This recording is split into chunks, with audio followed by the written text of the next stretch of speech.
Saudara yang diberkati di dalam nama Tuhan Yesus Kristus, bertemu lagi dengan saya Pendeta Novel Saragi.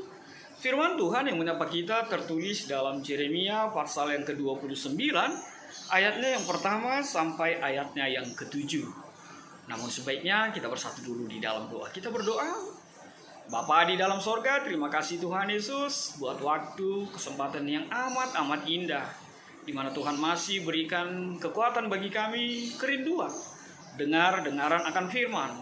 Maka berfirmanlah Engkau Tuhan Yesus, sebab kami siap untuk menerimanya. Amin. Saudara-saudara yang diberkati dalam nama Tuhan Yesus Kristus, Shalom.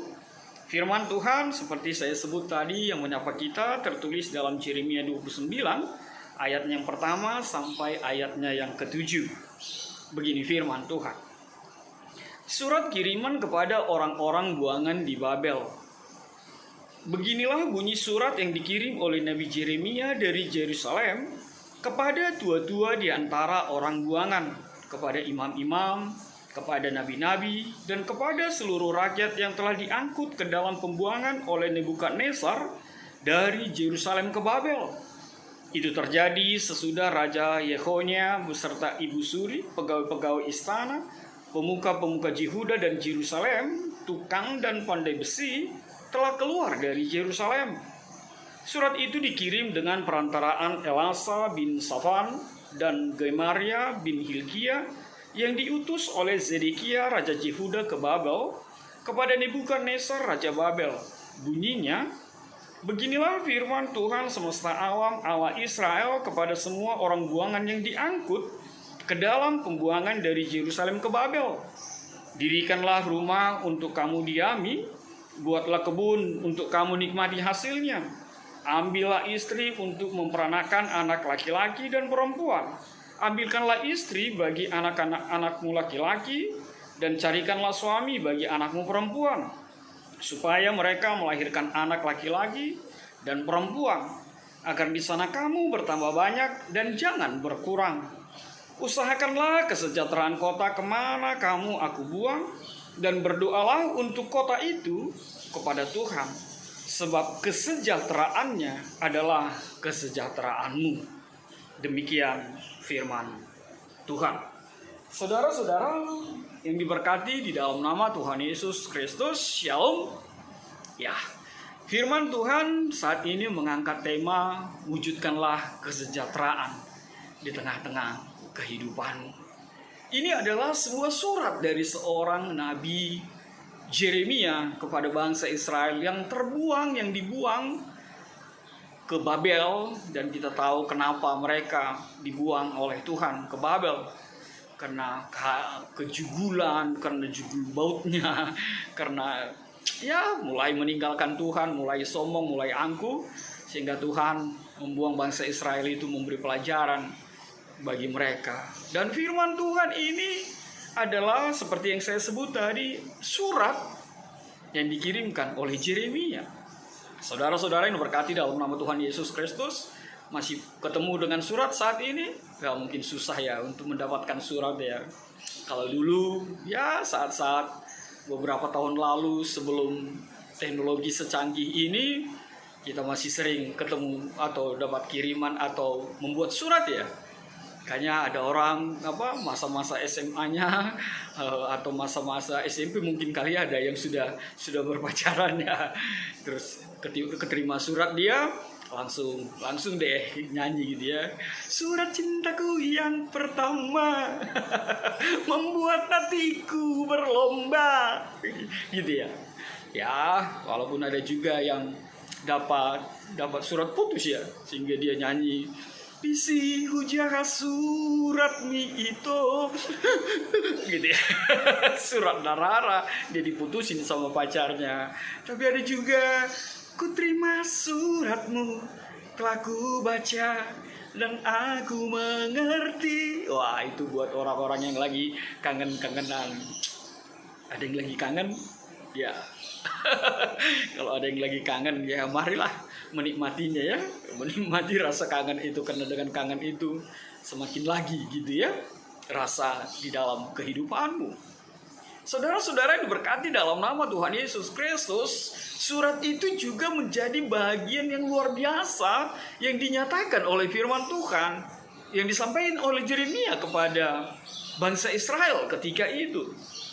Firman Tuhan, Yeremia menyampaikan pesan bagi mereka ketika mereka berada di dalam sebuah pembuangan, menjadi bangsa terjajah, menjadi bangsa yang dibuang.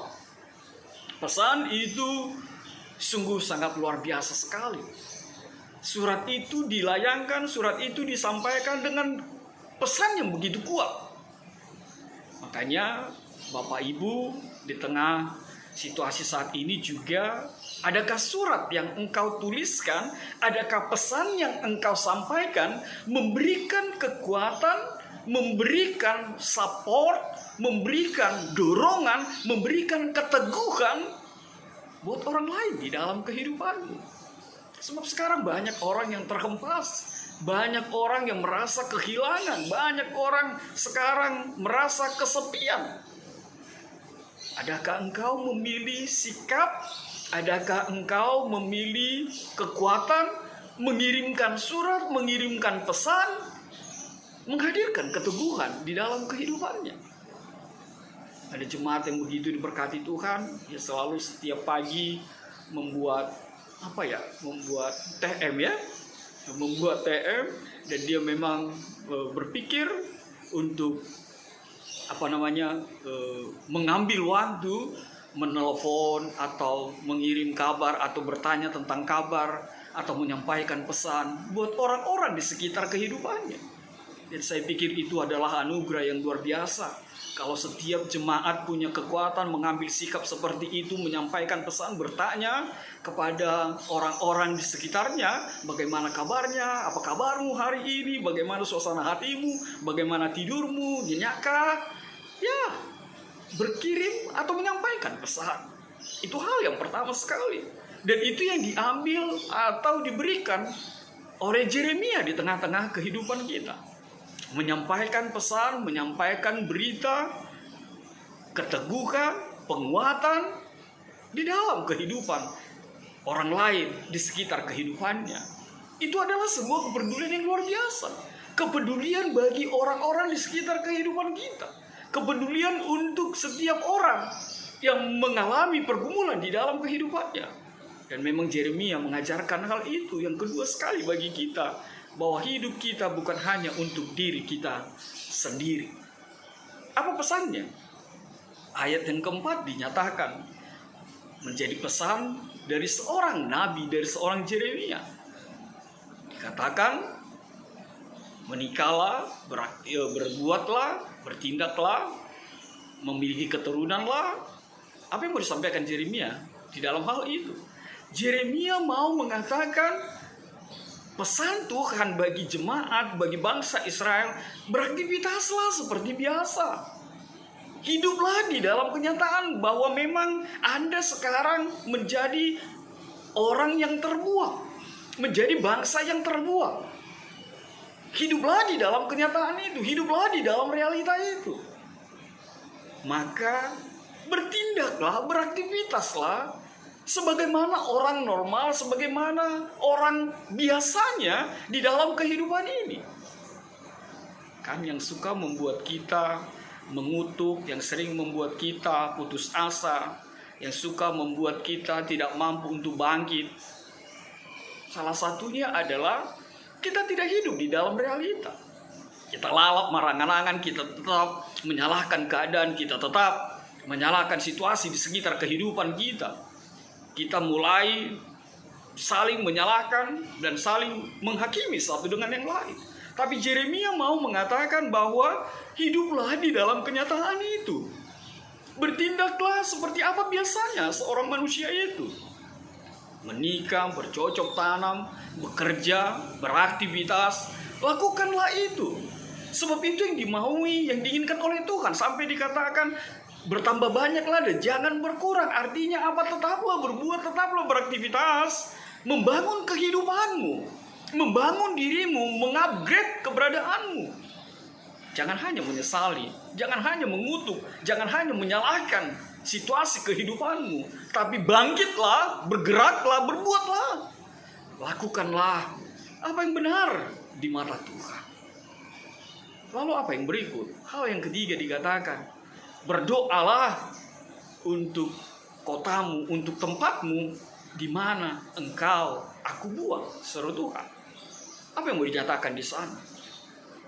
Saya teringat Yakobus 5 ayat yang ke-16b, bahwa doa orang benar itu sangat besar kuasanya. Doa orang benar itu sangat besar kuasanya. Firman Tuhan juga menyapa kita untuk itu saat ini. Tuhan mengatakan berdoalah untuk kotamu.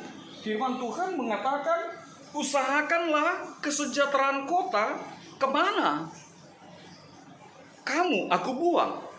Usahakanlah kesejahteraan kota kemana aku buang. Kemana kamu aku buang. Artinya apa? Hal yang ketiga yang mau dikatakan oleh Tuhan melalui Yeremia, bahwa shalom itu kesejahteraan. Dalam bahasa Ibraninya, dalam bahasa aslinya memakai kata shalom. Usahakanlah kesejahteraan kota. Itu yang ketiga yang mau dinyatakan di dalam kehidupan kita, bahwa biarlah setiap kita dimanapun kita berada, berpikirlah dan berbuatlah tentang kesejahteraan. Dan ini juga menjadi pesan buat gereja yang selama ini ditutup oleh dinding-dinding tebal, dinding-dinding kokoh, untuk keluar dari gereja, berbuat, mewujudkan kesejahteraan di tengah-tengah kota dimanapun mereka tinggal, dimanapun kita hidup. Mengusahakan kesejahteraan. Kalau Matius mengatakan, berbahagialah si pembawa damai. Ketika firman Tuhan mengatakan usahakan, usaha itu adalah melakukan, berbuat, bertindak, mengekspresikan, merefleksikan. Usahakan itu bukan angan-angan semata, bukan sebuah retorika, bukan sebuah tulisan-tulisan indah. Tapi usaha itu adalah berbuat dan melakukan sesuatu. Makanya hadirmu, hadir kita adalah mewujudkan kesejahteraan itu. Mari tanya diri kita, sudahkah mewujudkan shalom itu? Atau kita hanya mampu untuk mengatakan shalom tanpa menghadirkan kedamaian sejahtera itu di tengah-tengah kehidupan kita? Usahakanlah kesejahteraan kota. Ya, kalau background saya itu hadiah terindah barangkali dalam kehidupan, karena itu melukiskan impian saya punya villa, punya rumah di tepi pantai. Tinggi banget ya impian itu ya. Dan ini dapatnya di saat-saat menjelang ulang tahun gitu ya. Walaupun itu bukan kota, tapi itu membuat hati semakin sejahtera, bahwa lukisan itu menggambarkan impian, menggambarkan harapan. Kita akan percaya bahwa ketika kita berusaha, mimpi itu akan terwujud. Tapi kita mau di dalam firman Tuhan ini mengusahakannya dan berbuat, bertindak dan melakukannya. Makanya dengan situasi itu kita mau dihantar mewujudkan kesejahteraan itu, mengusahakan kesejahteraan itu, lakukan. Hadirmu membawa kedamaian. Hadirmu membawa shalom. Perbuatanmu menghadirkan kesejahteraan. Dan itu mau dikatakan oleh kebenaran firman Tuhan ini. Lalu dikatakan kemana kamu aku buang. Ternyata situasi tempat dimanapun kita berada, meskipun kita dalam situasi dikatakan minoritas atau apalah itu, jangan itu menjadi penghalang bagi kita untuk mewujudkan kedamaian itu. Makanya dikatakan jangan lupa bahagia, jangan lupa damai, jangan lupa mewujudkan kesejahteraan dimanapun kita berada, di dunia kerjamu, di dunia lingkunganmu, di tengah-tengah gerejamu, terlebih di tengah-tengah negaramu, di tengah-tengah kota. Wujudkanlah itu. Dan dikatakan yang berikut, berdoalah. Itu yang saya sebut tadi, Yakobus 5 ayat 16b itu. Doa orang benar itu sangat besar kuasanya. Berdoalah untuk kotamu, berdoalah untuk pemimpinnya, berdoalah kepada Tuhan dengan sukacita, berdoalah kepada Tuhan dengan ketulusan. Artinya bukan hanya menyalahkan saja, memaki-maki, mengutuki pemimpin, mengutuki kota, tapi berdoalah untuk kota itu. Dan Tuhan mengatakan melalui Yeremia, sebab kesejahteraan kota itu adalah kesejahteraanmu juga. Bukankah itu yang benar? Bukankah itu yang menjadi kerinduan kita? Kalau kotanya sejahtera, pasti umatnya menjadi sejahtera. Kalau kotanya sejahtera, kalau kotanya damai, kalau kotanya penuh dengan sukacita, pasti kita pun akan kecipratan, pasti kita pun akan menikmatinya. Bayangkan kalau kota penuh kedamaian, kita tidak takut jalan kemana saja gitu ya. Kita tidak takut melakukan yang baik di mana saja. Kalau sekarang mau jalan malam pun kita ketakutan. Kalau berjalan sendiri di pinggir jalan kita ketakutan. Saya pernah tugas di Medan, ada seorang kakak, ketika saya hanya pegang-pegang handphone dan dompet saya di tangan, papa datang, hati-hati. Nanti di sini banyak perampokan, di sini banyak penjamretan, katanya seperti itu kan. Ya bayangin begitu ketakutannya orang untuk melakukan, bahkan berjalan sendiri atau berjalan beberapa orang di pinggir jalan. Tidak ada kedamaian. Tapi firman Tuhan mengatakan berdoalah, sampaikanlah kerinduanmu, keinginanmu, impianmu, harapanmu kepada Tuhan. Dan itu yang Tuhan mau. Kita berdoa untuk kota kita, kita berdoa untuk pemimpin kita. Jangan hanya menyalahkan, jangan hanya menghakimi saja, mengutuki saja. Tapi apa yang sudah kita lakukan, apa yang sudah kita perbuat sebagai wujud kesejahteraan di tengah-tengah kehidupan kita. Berdoa, berusaha, dan lakukanlah di tengah-tengah kehidupan kita. Sebab sejahtera itu, sebab shalom itu, sebab damai itu bukan impian, tapi sebuah tindakan. Sudahkah engkau melakukannya? Selamat melakukan, selamat bertindak, menghadirkan shalom itu di tengah-tengah kehidupan kita. Amin. God bless you. Kita bersatu dalam doa. Bapa di dalam sorga, terima kasih Tuhan buat firman-Mu. Firman-Mu menyejukkan, menguatkan setiap kami, sehingga firman-Mu menjadi kekuatan bagi kami, mewujudkan shalom itu, kesejahteraan itu di tengah-tengah kehidupan kami. Kami mulai dari diri kami sendiri. Ada hati yang damai, ada hati yang merasa sejahtera, ada hati yang merasa selalu Engkau berkati di dalam kehidupan kami, sehingga kami juga dimampukan menghadirkan kedamaian, menghadirkan sejahtera, menghadirkan shalom itu di tengah-tengah kehidupan kami, terkhusus mewujudkannya di tengah-tengah kota kami. Sebab kesejahteraan kota seperti firman-Mu adalah kesejahteraan bagi kami juga. Dalam kasih-Mu Tuhan Yesus, kami berdoa dan mengucap syukur. Enyahkan Tuhan virus corona ini. Amin.